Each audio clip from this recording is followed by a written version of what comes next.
तो गाइस ये चेक करो, ये क्वेश्चन लिया है मैंने। देखो, B is the husband of P, Q is the only grandson of E, who is the wife of D and mother in law of P. How is B related to P, मतलब B और D के बीच में relation find करना है, लेकिन कहाँ से, मतलब बी जो है वो डी का क्या लग रहा है, बी जो है वो डी का क्या लग रहा है, तो ये फाइंड आउट करना है मुझे। तो ये मैं फाइंड आउट कैसे करूँगा, देखो पहले तो आपको ये सब चीज़ें पता होनी चाहिए कि एंड, बट और वाइल, ये जो तीन वर्ड्स होते हैं ना,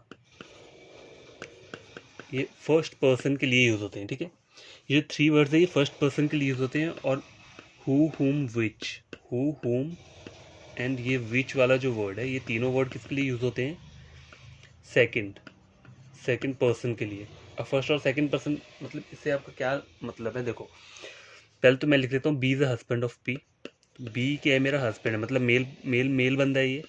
पी मतलब पी का हस्बैंड है, तो पी मेरी क्या आ जाएगी, फीमेल पर्सन आ जाएगा, ठीक है। अब बोल रहा है Q is the only grandson of E, E ठीक है। ई क्या लिखा है, who is wife of D, तो मतलब हु वर्ड जो है ना वो ई के लिए यूज हो रहा है, मतलब सेकंड पर्सन के लिए। यहाँ पे देखो पहला पर्सन ये था, सेकंड पर्सन ये है, तो सेकंड पर्सन के लिए यूज हो रहा है, who is the wife of D. अब देखो ई जो है क्या है, यहाँ लिख लेता हूँ मैं E, who is the wife of किसकी, डी, ठीक है। And mother in law of P, ये जो स्टेटमेंट यूज हुई है and mother in law of P, ये किसके लिए यूज हुई है, ये ई के लिए यूज हो रही है, ठीक है। मतलब अब ये पूरा का पूरा एक स्टेटमेंट है of E who is wife of D and mother in law of P. तो देखो ये पहले पर्सन मतलब ई के लिए यूज हो रहा है, ये mother in law of P वाला जो सेंटेंस है। तो आपको इसे कैसे सॉल्व करना है, E is a wife of D and mother in law of P. E क्या है, डी की वाइफ है, और पी की मदर इन लॉ मैं कैसे बनाऊंगा, जब ई का एक बेटा होगा, कौन सा बेटा होगा, बी, पी मतलब ए का बेटा हो गया, और ये पी जो होगी इसकी वाइफ होगी, तो ये क्या होगी, मदर इन लॉ बन गई।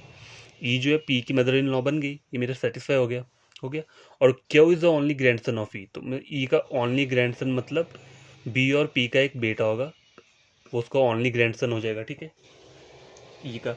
अब मुझे रिलेशन क्या बोला है, how is B related to D, इसके और इसके बीच में बोला है, और डी के साइड से बोला है how is B relate, D का क्या लग रहा है ये, तो डी का ये लगेगा, डी का लगेगा ये सन है ना, ये तो ये मतलब सन हुआ क्योंकि मेल पर्सन है, मतलब ये दोनों आपस में हस्बैंड वाइफ है, उनका बेटा ये है, बेटे की बीवी ये है और उनका बेटा एक नीचे है, तो ये क्या लगा, इसका सन लगा, तो इसका आंसर आपका क्या होगा, सन।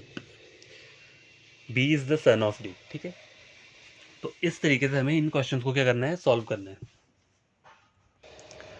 अब देखो ये एक और बढ़िया क्वेश्चन है, देखो टोटल चार स्टेटमेंट्स मुझे दी हैं, ठीक है, और एंड में मुझे क्या पूछा है, who is the uncle of G, G का अंकल कौन है, जी का अंकल फाइंड आउट करना है मुझे। तो मैं फाइंड आउट किस करूँगा, F is the brother of A, तो मुझे एफ के बारे में क्या बोला है, भाई है, किसका, ए का भाई है, लेकिन ए के बारे में कोई भी मुझे जेंडर क्लियर नहीं है।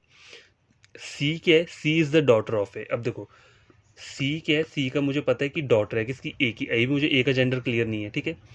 D is the sister of F, D क्या है, डी जो है सिस्टर है किसकी, एफ की, मतलब ए की भी वो सिस्टर ही होगी अगर ये आइदर मेल पर्सन हुआ या फीमेल पर्सन हुआ, ठीक है। जी इज द ब्रदर ऑफ सी, जी के आगे आपका ब्रदर आ गया सी का, ठीक है। मतलब ए के एक बेटा एक बेटी है, ठीक है, ए का एक बेटा बेटी है, और ए जो है उसका एक भाई भी है बहन भी है। अब मुझे ए का जेंडर क्लियर नहीं हुआ अभी भी।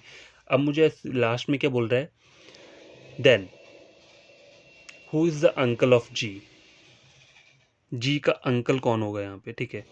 तो देखो जी का डैड ये है, ठीक है, अगर डैड नहीं है मॉम है कुछ भी है, मुझे इससे लेना देना कुछ नहीं है अभी, इधर ये प्लस हो या माइनस हो मुझे कुछ लेना देना नहीं है, मुझे सिर्फ ये पूछे कि जी का अंकल कौन है। तो देखो जी का ये मॉम हो चाहे डैड हो कोई भी हो, लेकिन अंकल तो इसका क्या बनेगा, ऑब्वियसली एफ ही बनेगा, क्यों, क्योंकि एफ के उसमें प्लस का साइन है।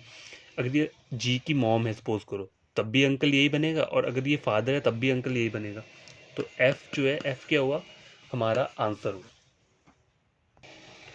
अब गाइस ये क्वेश्चन चेक करो, बोल रहा है पूरा का पूरा क्वेश्चन ये है, लास्ट में how is A related to P, और ए और पी के बीच में रिलेशन फाइंड आउट करना है, लेकिन बोला क्या है, ए जो है वो पी का क्या लग रहा है, ठीक है।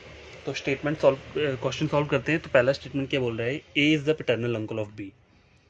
देखो ए को मुझे पैटर्नल अंकल बनाना है, ठीक है, पापा की साइड का अंकल बनाना है, किसका, बी का। तो कैसे बना सकता हूँ, देखो ये बी है सपोज करो, बी के कोई यहाँ पे पापा है, ठीक है, और यहाँ पे क्या हो जाएगा, ए जो आ जाएगा क्या आ जाएगा, पैटर्नल अंकल तब बनेगा जब पापा की साइड का रिलेशन होता है ना पैटर्नल अंकल, मतलब पापा के कोई भाई होंगे तभी बी जाके क्या बनेगा, अंकल, ये मतलब ए जो जाके अंकल बनेगा, पैटर्नल अंकल तभी बनेगा। तो इस तरीके से आप ड्रॉ कर सकते हो, A is the paternal uncle of B, B who is daughter of C, B क्या है, डॉटर है किसकी, सी की, मतलब इसकी एक वाइफ है सी, ठीक है,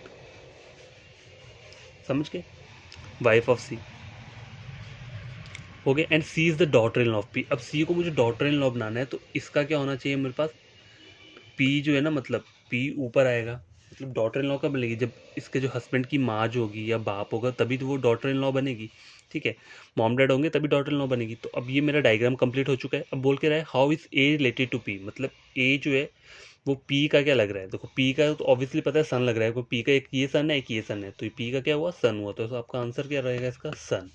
तो इस तरीके से आपको क्या करना है, क्वेश्चन को सॉल्व करना है। तो आज के लिए इतना ही करते हैं, ठीक है, कल जो वीडियो रहेगा उसमें भी और क्वेश्चन आंसर्स को हम सॉल्व करेंगे ब्लड रिलेशन के, लेकिन थोड़े डिफरेंट टाइप के क्वेश्चंस रहेंगे वो, थोड़े हार्ड टाइप के, ठीक। तो आज के लिए आपको इतना वीडियो काफ़ी है। वो करना क्या है, देखो जो मैं हर बार बोलता हूँ, चैनल को करना है सब्सक्राइब, वीडियो को करना है आपको लाइक, तभी करना है जब आप कुछ क्या करेंगे, गेन करेंगे इस वीडियो को देखकर। अगर इस वीडियो को देखकर आपको कुछ गेन होता है तो आपको क्या करना है, चैनल को लाइक करना है, सब्सक्राइब करना है, और देखो पढ़ना है जो है वो बढ़िया तरीके से पढ़ना है, 1 आवर तक बैठोगे ना तो बढ़िया तरीके से आपको समझ आएगा।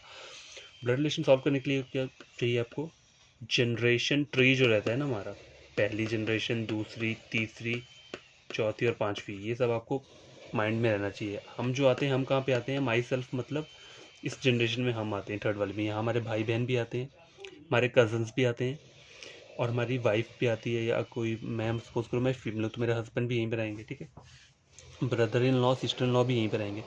जो नंबर 2 की जनरेशन होती है वहाँ कौन आता है, हमारे मॉम डैड आते हैं, अंकल आंट आते हैं, ठीक है, और हमारे क्या आते हैं, मदर इन लॉ और फादर इन लॉ, ठीक है, वो भी वहाँ पे आते हैं। नंबर 1 की जनरेशन होती है हमारे ग्रैंड फादर और ग्रैंड मदर की होती है, चाहे वो पेटर्नल साइड की हो चाहे मेटर्नल साइड की हो।